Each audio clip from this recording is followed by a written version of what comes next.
रब साहब, अगर आप देखें तो कमिश्नर रावलपिंडी के बयान के बाद जो सूरत हाल पैदा हुई है, फिर हमने देखा कि आरओज और डीआरओज ने भी प्रेस कॉन्फ्रेंस करके अपना बयान जो है वो सामने रखा और पहला जो बयान था कमिश्नर का उसको मुस्तरद किया। आप क्या देख रहे हैं कि ये सूरत हाल यहीं रुकेगी या पीटीआई को नजर आ रहा है कि नहीं, ये मामला जो है वो आगे चलता रहेगा और मजीद कोई चीजें भी सामने आ सकती हैं? शुक्रिया, आपने मुझे बुलाया, मौका दिया, बहुत मेहरबानी।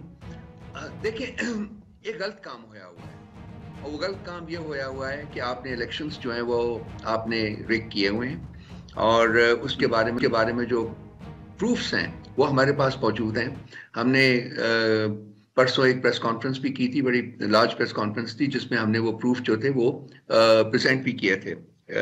मीडिया के सामने और बाकी जो लोग आए हुए थे वहां अटेंड करने। जब एक काम गलत होता है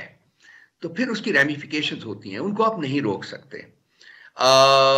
एक तो जिन लोगों का हक छीना जाता है वो अपना हक जो है वो वापस लेने के लिए कोशिश करते हैं, जद्दोजहद करते हैं। जिन लोगों को हक आप जो उनका छीन के उनके उनकी उनकी उनकी कशकोल में डालते हैं, वो उसके बावजूद अपना जो वो मैंडेट है अवाम का, वो उसको नहीं ले सकते, उसकी जो बेनिफिट है वो उनको नहीं मिल सकता।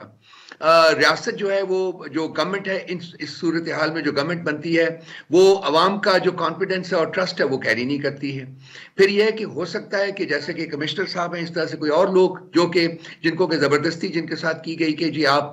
रिगिंग करें, इस तरीके से रिगिंग करें, आप लोगों को वोट लेके दूसरों को दें, तो वो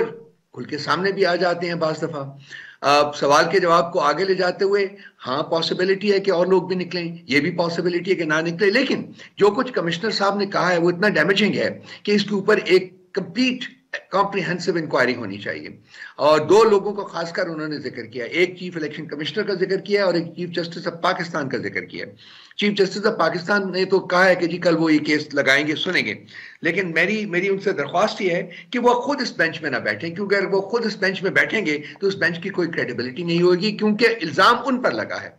तो इसलिए वो एक ऐसा बेंच बनाए जो कि क्रेडिबल हो, ताकि वो इस केस को कॉम्प्रिहेंसिवली सुन के अपनी जजमेंट जो है वो दे सके। इसी तरह से चीफ इलेक्शन कमिश्नर की जेर सदारत जो इजलास हुए हैं जिनमें उन्होंने एक एलानिया भी जारी किया है, उनकी कोई हैसियत ही नहीं है, क्योंकि इल्जाम जो है वो चीफ इलेक्शन कमिश्नर के ऊपर लगा हुआ है। चीफ इलेक्शन कमिश्नर को एक साइड पे, अगर वो इस्तीफा नहीं भी देना चाहते तो वो एक अलहदा होके बैठ जाए